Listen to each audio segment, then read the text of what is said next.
Talasemiya, alfa talasemiya və beta talasemiya. Bunlar hemoqlobinin tərkibindəki qlobin zəncirlərindəki olan patologiyalardır. Alfa zəncirində və beta zəncirində.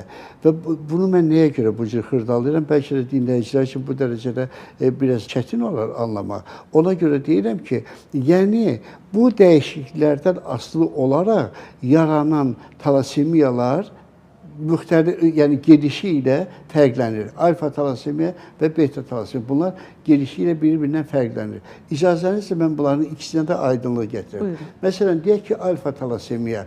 Bu nisbətən az rast gəlinir beta talasemiyaya baxan. Burada belədir ki, bu alfa talasemiyanın deyək 4 forması var ağırlıq dərəcəsinə görə.